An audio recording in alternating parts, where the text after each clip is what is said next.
Okay, Peter. All right, I call to order the Paxton Select Board meeting for Tuesday, July 1, 2025, coming from the training room of the Public Safety Complex. It is 7:03. We are available here and, of course, via Zoom, as is written on our agenda. Before I get things started, Chris, we had a question here. D. Malone wants to know where you got your lobster roll. It's at Spanky's Clam Shack in Hyannis. Well, she's nodding her head in approval, so good job. It is fantastic. Well, just make sure you get a head count before you come back. All right, we're going to start with the consent items. Number one is to approve the meeting minutes from the regular meeting held on June 23rd, 2025. However, I'm going to pull that out. Okay. Just because there was a correction I wanted to make in the citizen speak section where I mentioned that we had lost the person who used to do our upfitting for the police cruisers, and in the minutes it said bidding. That's my lack of enunciation, as my wife reminds me of often. So we're going to replace bidding with the word fitting. Okay. Other than that, I didn't see anything else. Anybody else? No, nothing here. I didn't see anything else. Nope. Okay, then may I have a motion to approve those meeting minutes with that correction? I'll move that we So approve. moved. Second? Second. Any further discussion? All in favor? Julia? Aye. Carol? Aye. Kirk? Aye. Chris? Aye. And the chair votes aye. All right, next up, it says updates from town departments, committees, and boards. Well, our biggest thing this evening is an interview with Robert Birkbeck, who has been brought forward by our subcommittee to be interviewed for the interim town administrator position. We welcome Mr. Birkbeck this evening. Thank you for joining us. Thank you for having me. And Julia and I will be firing off the questions while everyone else takes notes, if that's all right with you, Kirk and Chris. Yeah, that's fine. All good, yep. Remote. Can I give an update from the subcommittee before we get started? Yeah. We're going to start with an update from the subcommittee before we get started.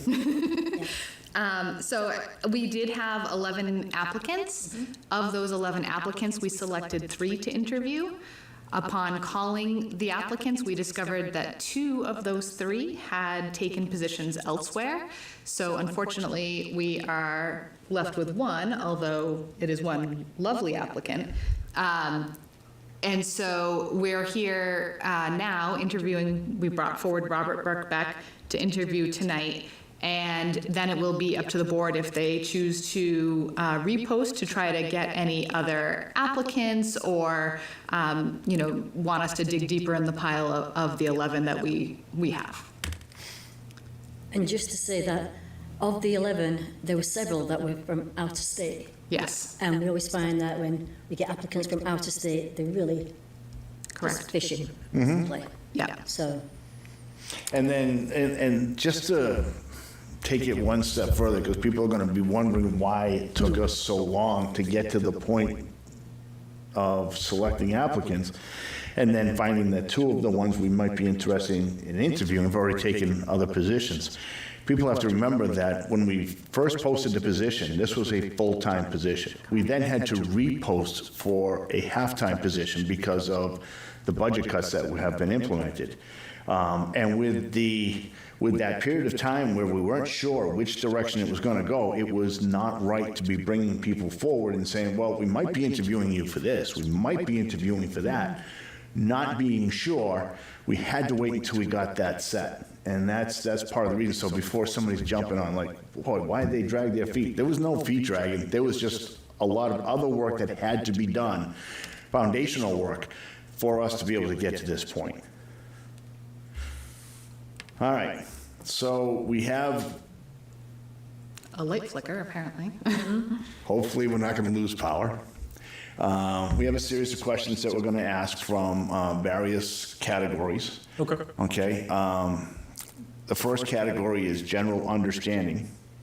And the first question is, what interests you about transitioning into, well, not just municipal government, but this role in municipal government?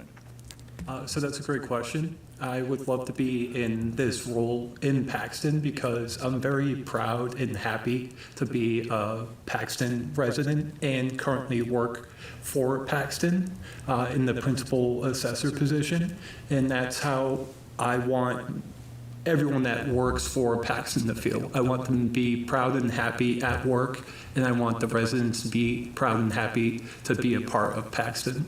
And that's exactly what I want to, really exude with that position, is really lead the change by being that beacon of hope for everyone out there.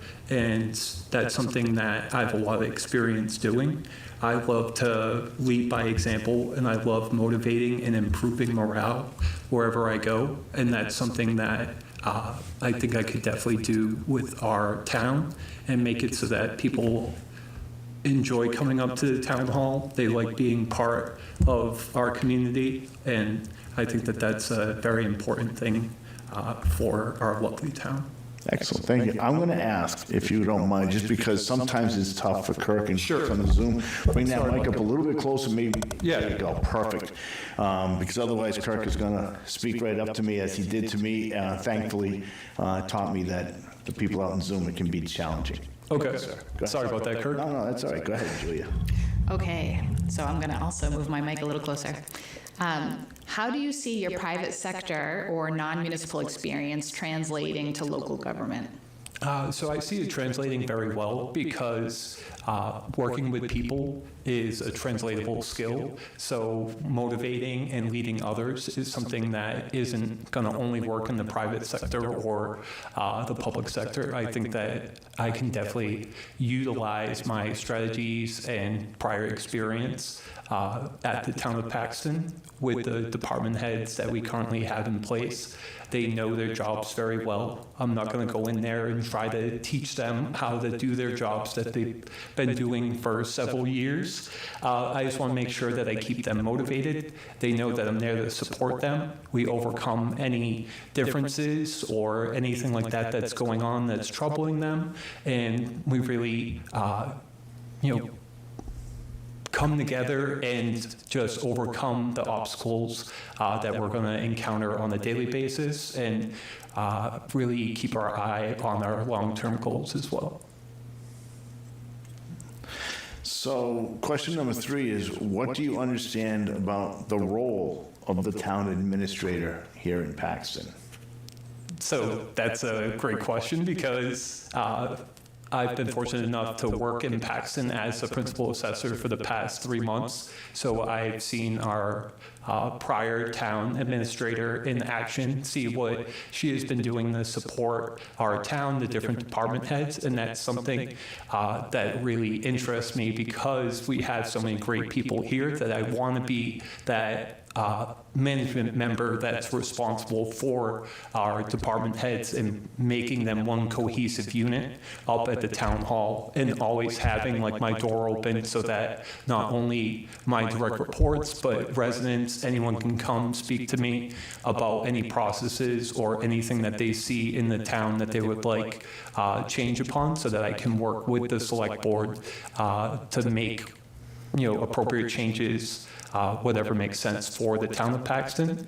But the town administrator really needs to be the glue for the town and make sure that everything is running smoothly, efficiently, but also to keep that morale high and keep people working, to the best of their abilities. Wonderful. So we're moving into a slightly different area now, fiscal and operational management. So how have you managed complex budgets in your previous roles? And can you walk us through a budgeting process that you've led? Sure. So we're actually going to go back to my retail experience. So I was an operations manager for the TJX companies, and I actually was running a Marshall store. So I had all the budget limitations there of payroll, supplies, and the overhead. So that was something that I needed to be diligent about scheduling and also forecasting future needs. So that portion was a little time ago, but currently in my position as principal assessor, I do have a very strict budget that I need to adhere to, and I need to have a delicate balance of asking for outside help with personal property and then also paying for our government software while still not leaving anything out as far as seeing enough houses and being available to the public. So that's something that I've been handling very well so far. Wonderful.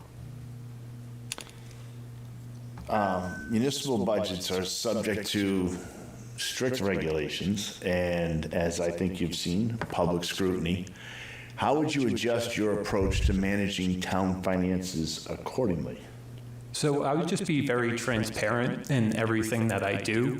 I want to leverage my resources, so I have terrific resources here in Paxton, not only the select board, our department heads. I want to make sure that any decision that we do is going to be the right one, and just being as transparent as possible so everyone knows the intentions behind any financial moves that we make. I think that that will go a long way for the public to buy in. That's something that I've noticed working as the assessor. A lot of residents will come in. They really don't understand the process about abatements or real estate tax. And once you take the time to really explain what's going on, then they have that aha moment where they go, okay, that makes sense, and then they accept that that is the excise tax or the process that goes along with it. But it just needs to be properly explained, and the time, dealt with the resident. So. Okay. How do you balance short-term priorities with long-term planning given our resource-constrained environment? Yes, so I know everyone likes those low-hanging fruit wins, but those aren't necessarily going to set you up for long-term success. So you definitely need to pick, which really prioritize what you want to accomplish, because you can't just have all short-term wins and then mortgage your future. So that's something that you have to be aware of, and everything you do impacts the next day. So it's always something that needs to be top of mind, and again, leverage all the resources that I have here because we have a lot of great minds, and just make sure that we're doing everything with the right intentions. Great. All right. So we're going to get into public accountability and transparency. How would you approach decision-making in a setting where transparency and public input are expected? I love that. So that's how I conduct everything in my life. I'm very transparent. If you work in a way that you have nothing to hide, then it's great to be transparent to everyone. Working in real estate right now, I have to be transparent with my buyers, sellers. They need to know what's going on. So that's something that I currently do. I do that as the principal assessor. I'm going to be upfront with you. I'm going to tell you what's going on. I never want to hide anything. That's just not the kind of person I am. I have, a very good conscience, and I'm a very good individual, and I want to make sure I'm doing right not only for the town, but for everyone else that's here and for my employees. So I always act with transparency and always try to do the right thing. Great. So tell us how, in the past, you've handled an issue that involved public criticism or maybe stakeholder opposition. So that would be, I was the internal communications manager prior to taking my role as the principal assessor, and the communication strategy for our organization had a lot of different opinions. So we had a lot of stakeholders that had different opinions on how we should approach it. So that was something that I needed to really get everyone on the same page so that we can really get an engaging and thorough communication process to really solidify and bring together all of our different organizations, because Buyer's Edge platform owns several companies, so we really had to make sure that everyone was on the same page when it came to communications. So that was something that I had to get the buy-in of many stakeholders throughout all the organizations, get on the same page and on the same platform that we were using for communications. And I was able to do that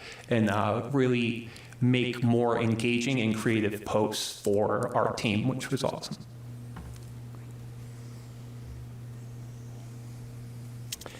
So, were you to be assigned this job or offered this job, what would your strategy be for building trust with residents, boards, and department heads in your first 90 days? In my first 90 days, I would really want to be out there and be available to our residents, to our department heads. I mean, my department heads would be talking with me on a daily basis, not from micromanaging, but just to see how they're doing, if there's anything that I can do to help them, and incorporate that into my to-do list. So that's something I would definitely have plenty of interaction with my direct reports, and then my door would always be open. That's how I am with the principal assessor right now. Anyone can come see me, ask questions about what's going on. That's exactly how I would want the town administrator position to be. Someone that's very approachable, good with the public. I believe that suits my strengths very well there, because I am very outgoing. I always try to have a favorable outcome with any interaction I have with a department head or with the public. I just want to make sure that everyone is happy where they are, but also they're doing their job correctly and efficiently. While working at TJX, I went through Lean Six Sigma training, which really showed me how to be efficient with all processes. So it gives you a real different mindset when you look at things. So I do believe in relationship before task, and I want to make sure that Julia is having a great day, but I also want her to be as efficient as possible at work. So that's something that I feel very strongly about, and would definitely incorporate into my day-to-day, and just the department heads and the residents would know that Robert is here to support me in whatever needs or problems that arise. And I'm just a very genuine person, so hopefully I could convey that, and that would smooth over a lot of things that would be occurring. Okay. All right, so we're moving now into interpersonal and political awareness. Can you describe a time when you had to navigate competing interests among multiple stakeholders? How did you go about building consensus? So I know you had said earlier that you were able to build consensus in the example that you gave, but how did you go about doing that? So that is something that I needed to have concrete evidence on why certain posts were better than others. So I was able to collect data and actually do A/B testing with my communications to show that my strategy was actually the one that was going to be more beneficial in reaching and resonating with our employees. So that was something that I was able to back up with data. That's something that I could hopefully also translate to here, so that when we have something that may be controversial, I could have the data to support my reasoning with the select board or with residents or my department heads for whatever direction we really want to go in. So that's something that I'm definitely comfortable going to bat for, something that I feel passionate about, and just doing the right thing, I think, for the town of Paxton. So your answer kind of leads into the next question. Okay. And Sorry about that. No, that's fine. That's good. So it may not differ that much, but this role requires close collaboration with elected officials. Yep. And of course, now it used to be a 3-person board. Now it's a 5-person board. So how would you handle a situation where the board is divided on a key issue?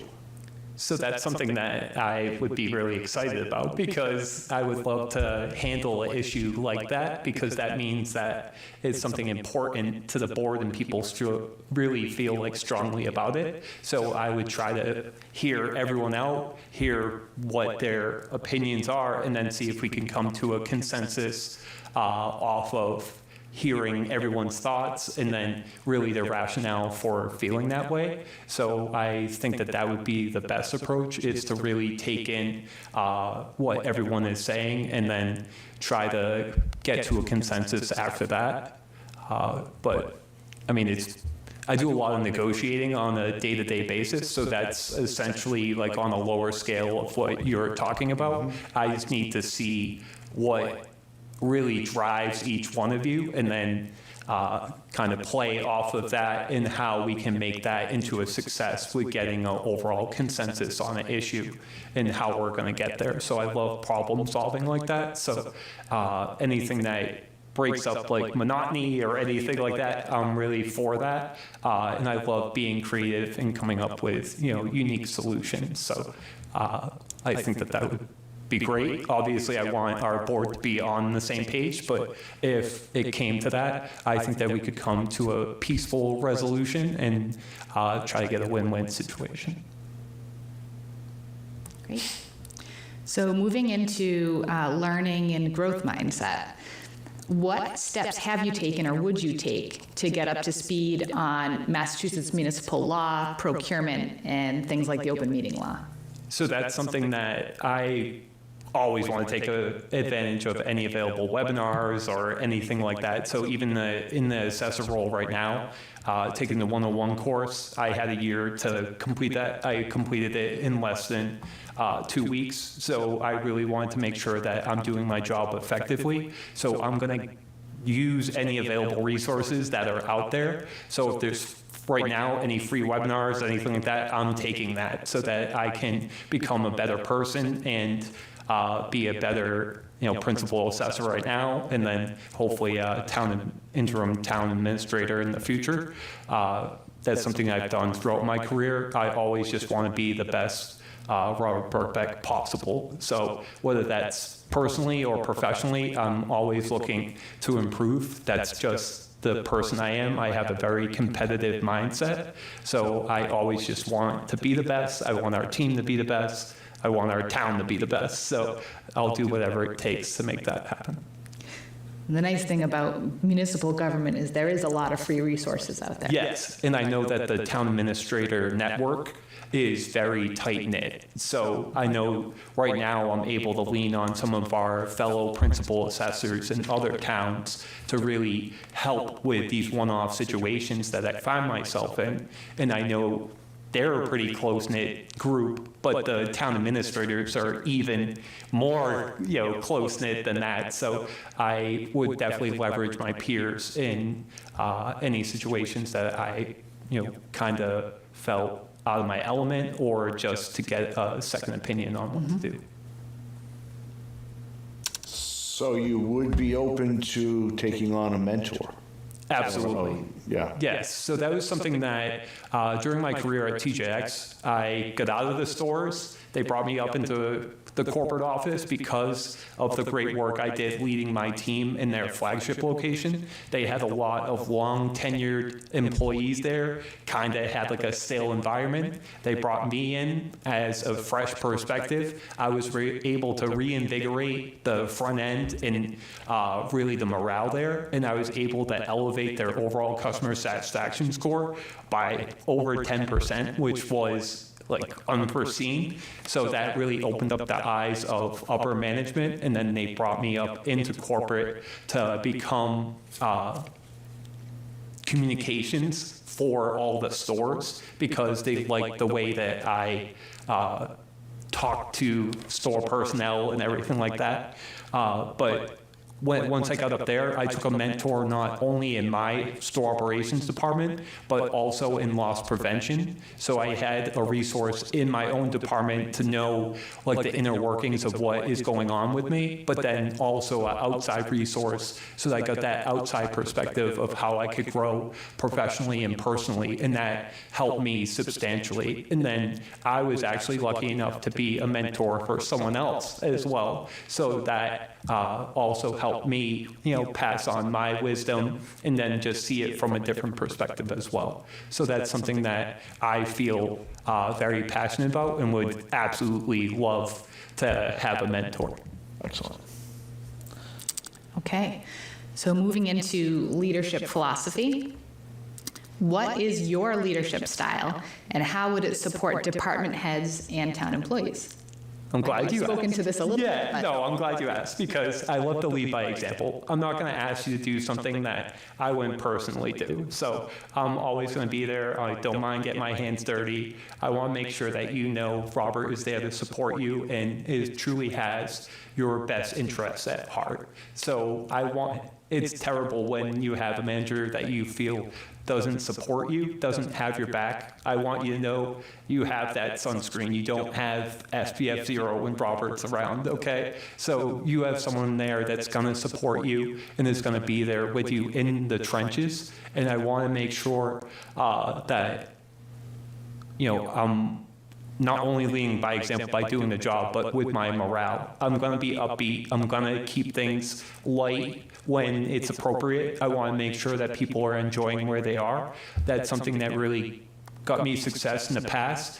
I made sure that my employees enjoyed being at work. If they were happy to be at work, that translated to treating the customers well and appropriately, and that's really how I elevated the overall customer satisfaction. I could only do so much as one person. Luckily, I had 100 other people that I was responsible for, so that team made sure I knew at least one thing about every single one of them, asked that about them, made sure that they knew Robert cared about them and that they were happy to be at work, and that really paid great dividends for me. That's what I see about our department heads. We have a tremendous group here. Luckily, I have the privilege of working with them right now, and I really like everyone and would love to, take on that managerial spot with them and really make sure that they know I'm there to support them and really have their best interests at heart and just be there for the town. The second one, I feel like you've touched on the second part of this, but I'm going to ask the question because I'm anxious to hear about the first part, and that's describe how you've implemented organizational change or improved operations in a previous leadership role. The reason I'm stressing the organizational change is because I'm sure you've heard, especially with us and finance, talking about having to do things very differently than we've done in the past. Correct. So organizational change feeds right into that. Yes, and I found that when you do that, you need to have a clear-cut communication strategy. That's why I'm very happy and excited about that, because I have a very extensive communication background. So when you're implementing organizational change, like I did at TJX, implementing a brand new task management system for our stores, so that was something that I need to gain buy-in from not only my higher-ups, but everyone out in the field, and over 2,200 stores had to buy into that new software and really give it the attention that it deserved. So that was something that was able to be accomplished through trainings, webinars, and then also effective communication. So that's something that went over very well. Also, when I was the communication specialist at Digital Federal Credit Union, we implemented a new digital banking website. So that was something that wasn't internally facing. That was external for our, members, and that was something that I needed to get all of our team behind so that they could properly support. And again, you have to have an effective communication strategy. More is better, and you really have to lay things out so there's no room for misinterpretation, get people excited about the change, and really back you. So that goes back to when we were talking about people just not understanding the process. You need to make sure that everyone knows what's going on so that they can buy in and really get behind the push for that organizational change. So that's something that I would try to implement here in Paxton. Just make sure everyone knows why we're doing it and then how we're going to accomplish it, and do that through an effective communication strategy. Good. So we've got a couple of questions that are scenario-based. Okay. If a resident publicly criticizes the town's performance at a meeting, how would you respond to that? So I would first thank that person for their feedback. We are always looking for ways to improve, but I would wish that maybe if it's just direct criticism, maybe if they had a way what they think we could do to improve upon that process. But I would assure them that we would review that process or objection that they had to see if there was a way that maybe we could do it more efficiently or a different direction, so that we could show that person that we are trying to be the best, run town that is around. So we want to make sure that we take our residents' feedback to heart, and we're truly, trying to work in their best interest. So I love when people have feedback, because that shows that they care about something, whether it's positive or negative. You need both, so you can always grow from either one. So I would definitely appreciate that, and I would tell that person that my door is open if they would like to take that out of like a public setting, and that we could talk about it further, one-on-one. Great. Okay. So I'm going to preface this question. I am not thinking about any particular department head. It's just a general question. Okay. But a department head is resistant to change and is underperforming. How would you address that? So that's something that you need to sit down with that department head. You need to see what's going on. Is it something job related? Is it something that they're taking to their workplace from home? Just see what's going on with them. See if they're grasping the job correctly. And then if all of those things check out, maybe you need to just differ your approach with them. So it's not a one-size-fits-all with employees. You need to make sure that you do what's going to resonate for that specific employee. Julia might be, enticed by money, but Carol is enticed by, time off or just positive reinforcement. So that's something that I need to learn about each department head. How can I really break through to that person and make it so that they want to do a better job and really, contribute well to the town? And then, unfortunately, if, I can't find an appropriate way to break through with them, I would probably do an individual development plan, and then take the appropriate steps on there to ensure that they're hitting their milestones on a daily or weekly basis, have regular check-ins with me so that we can make sure all tasks are being accomplished, and if not, I get the proper support, or even if that's me going over and giving a helping hand to make sure that it stays afloat while we correct the issue, then that's what I'll do. Great. So I had one final question for you, and this is really around your day-to-day. Okay. So how do you prepare for your day? How would you greet employees at the start of the day? And how do you prioritize your tasks for the day? So the prioritized tasks, I love to have my harder, more difficult tasks first thing in the morning. I want to take care of those immediately, because so many things can happen during the day. So I want to make sure that I'm prioritizing those hard ones that you want to put off. You should do those first thing in the morning. But I would do that right after I check in with my department heads, because I want to make sure that they're doing well. I want them to know that I'm happy they're there, and I want to see what they have going on throughout the day, how I could possibly support them, what they need from me, and then just make sure their morale is where it needs to be so that we don't have the conversation that we were talking about in the previous question. And then I would incorporate any of their tasks into my to-do list, but I love having a to-do list, and it feels very satisfying, crossing off some of those tasks. But I just learned from previous webinars that you should really put your real hard or difficult tasks for the beginning of the day before the whirlwinds start and residents come in and all of a sudden you're behind on some things that you can't be behind on that have deadlines. Great. That's it. I was wondering if you were going to go back to that question. 'Cause we kind of skipped that one. Yeah, thank you for asking that. All right. Thank you for coming in. Do you have any further follow-up questions at all? I don't. Carol? I'd like to ask one question. Go ahead. Robert, you probably know that this position has always been 40 hours. Correct. And from personal experience, I believe it can be more than 40 hours a week. It's now been reduced to 20 hours due to the budget cuts. We all know that. Yep. How would you balance that 20 hours when we know it's more hours with your own personal life and your professional life, because you've got another profession as well? Yes. How would you handle all that?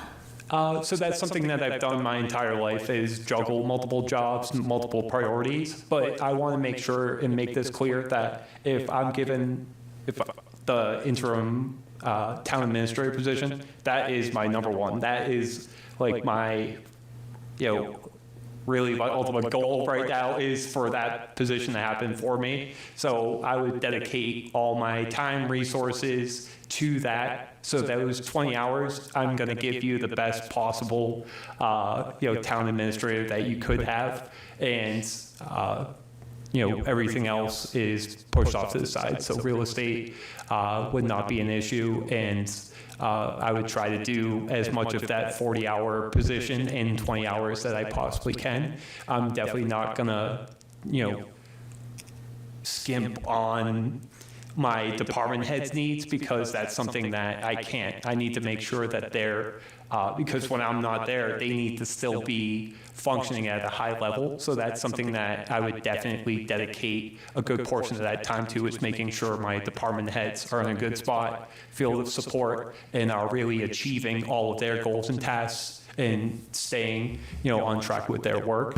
But I completely understand why you would ask that, because the 20 hours definitely seems like a tall task, but I'm definitely up to that, and I have the motivation and drive to really bring the energy needed to try to cram those additional tasks into the lesser hours. So I appreciate you asking that. And just one more question. Of course. So if by any miracle, and I hope there's a miracle, down the road it became a 40-hour position, Yes. how would you feel about that? I would welcome that with open arms. I would be very happy about that. I would definitely be interested in that position and really dedicate my full attention and responsibilities to the town. So that's something I feel very strong and passionate about, and I would love that opportunity. And I would definitely give up my other responsibilities right now to make that happen. Thank you. To some people's dismay. Thanks for those questions, Carol. Kirk, do you have any follow-up questions? No, sir. Thank you. Thank you so much for coming in. Thank you, Kirk. And Chris, how about yourself? No questions. Great job, Robert. Thank you, Chris. I appreciate you listening to me while you're on vacation. Definitely appreciate your time. My pleasure. We'll appreciate the time if lobster rolls are their way back with him. Right? Well, thank you. All right, everyone. thank you for coming in. Do you have any questions for us? Feel free.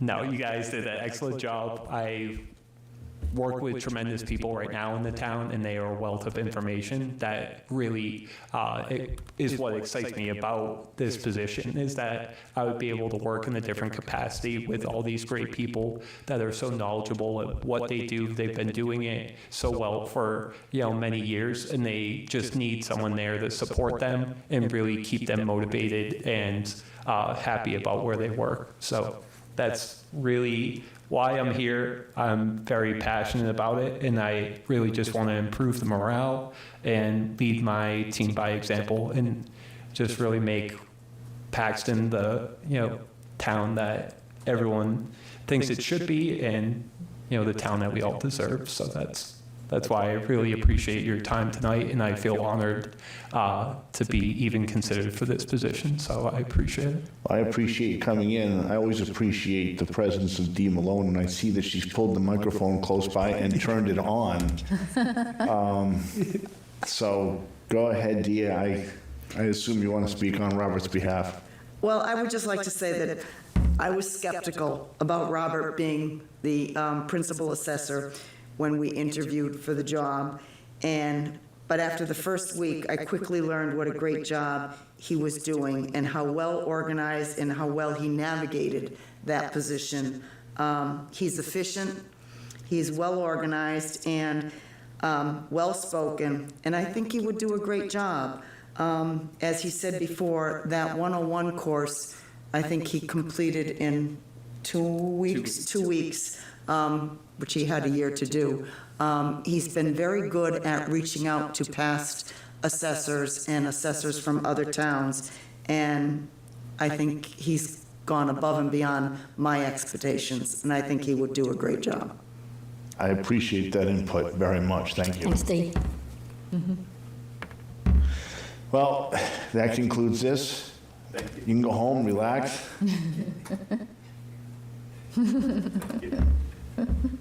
And Or stay. or stay. You're certainly welcome to Or stay. you can stick around You're and welcome to stay. Do you need me for this next? listen to the rest of the board agenda. Because the next agenda also affects me. Not really. Not really. It's something that I'm not going to spend much time on tonight, and actually it relates to the last agenda item more than anything. So, basically, the only reason I put that on there was just to make sure that if we did steal you from the assessor's office, that we have a liaison who's going to be there to support the Board of Assessors as they have to take their next step. We don't have any say in that. That's completely up to them. But I want to make sure that any support that they're going to need from us, because we're still, let's assume that you get the position. I'm not making that assumption. I'm saying that if we did, well, now we're out the head assessor again. And I put that on it just to make sure that we were expressing our support, and that whoever the liaison is, or if the liaison can't make it, I'll go, and that we'll be there to support the assessors. And that's really the only reason that agenda item is on there. It's just a quick little, we got your back if we happen to steal your assessor. Other than that, we're going to get on to liaison assignments. Okay. All right. All right. And unless there's something else would like to continue this discussion now? Liaison assignments? or No, the TA? Well, we probably should make a decision on, we are going to need to make a decision on whether we need to repost the position. However, the board may need time to process the interview in front of them. And we've got another meeting coming up in, 2 weeks? Okay. And I think that would be the time to do that. Yeah, Okay? that's fine with All me. right. Carol, you agree? Yeah. Kurt, Chris, you guys are on board with that? Yep. Yep. All right, let's get to liaison assignments. So you're going to notice that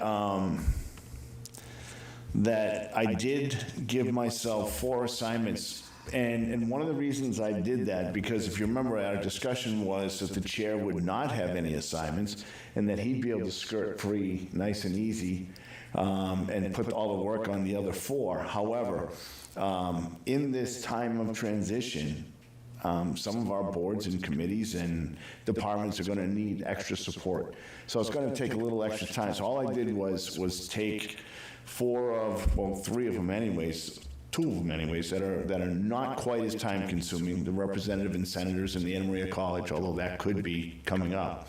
Town council and charter review, I took those and then tried to divide the rest up to the best of my ability to what would work best with each individual.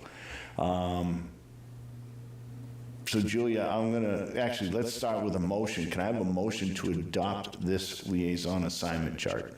I'll make a motion that we adopt this liaison assignment chart. May I have a second? Second. All right, so I'll open up a discussion. Is there any discussion regarding the liaisons that I came up with yesterday and today? As far as my assignments, I've been working with the building department and inspectors my entire tenure. I'm more familiar with that than recreation.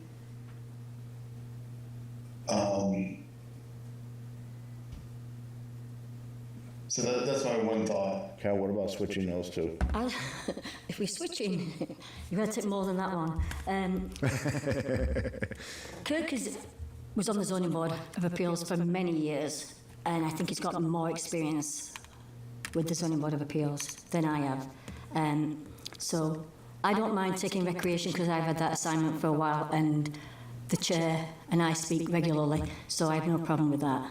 So you want to switch those three? Kirk, take back building department inspectors and ZBA, and then Carol will take recreation? Sure. That's good with you? Yes, absolutely. Carol? Thank you. Yeah, that's fine. All right, thank you. Go ahead. Once you get intimate with certain boards, it's just easier to stay with that. You know? Understood. I do. I get that. Any other discussion? Just the emergency manager generally goes with the chair, because you basically work with him, with the emergency manager if need, but if it comes to that. So we had fire department and Yeah. emergency manager together I know. before. It's always together. So, and you know, at this particular time, it happens to be from the same department, but it may not always. So would it make sense then for emergency manager to slide over where I am and keep fire department there? I don't think it's a big deal personally, but I just think that the chair tends to move with any emergency that happens, as you've done before. So you want to do that, then you want to separate, which is fine with me, I have no That's problem. fine. Take the emergency manager and add it to the chair and split up fire department, emergency manager, that's fine. Yep. Thank you for that suggestion. Yeah, no, that's a good one actually, because I don't know, if a tree comes down in the middle of town and the tree warden doesn't have a budget, then the tree warden will know who to call for getting the okay. All right. Any other discussion? So can we amend our motion to include the changes we've made? Yep. I will amend my motion to include the changes we just discussed. A second? I'll second. Any further discussion? All in favor? Julia? Aye. Carol? Can I just say something? Didn't we used to have the DPW building committee on this? The building committee The was, DPW, what's the title? No, I think it was the building committee. is that what we titled it? It's for the new building, yeah. I don't see it here. Right. I don't see it here either. And that was, That's probably an oversight on myself, on my part. You can put that under me, Peter. well, you were working with them at one point. Yeah, I've done several designs. Yeah, So you you work can with, throw that. yeah, I remember you working with them when I chaired that, so that makes sense. So for a guy who's out of town an awful lot, you're gonna be a busy guy. No, I'm already busy. Anything else that should be changed here then? Okay, so Carol we need to amend our motion. I will again. make another amendment to my motion to include adding on the DPW Building Committee. To Kirk's responsibilities. Yeah. Excellent. second. Okay. Go One ahead. other thought, though, if I'm gonna take on all that, does somebody have some time to work with Capital Improvement Committee?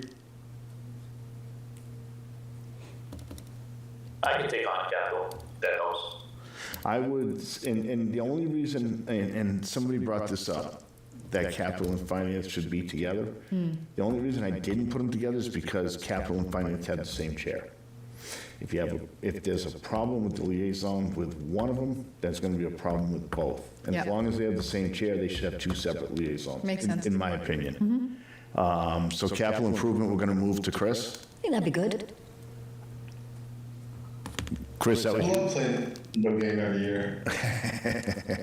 All right. Any other changes? Feel free to speak up now. Have you got all these, Donna?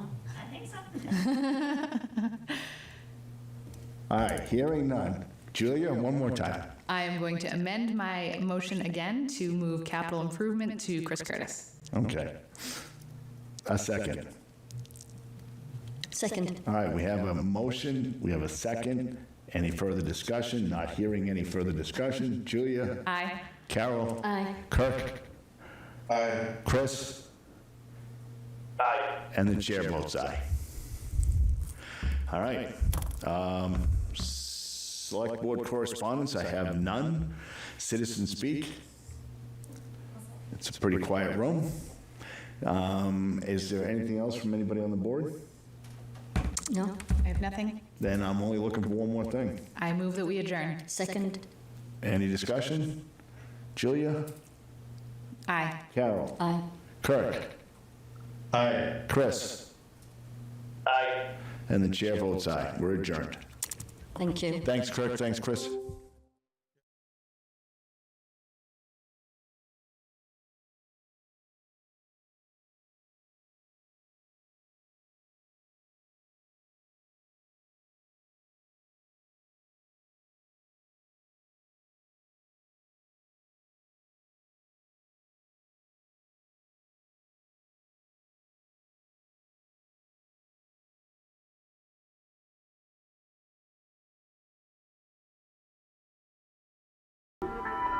You're throwing away everything you could have bought with it.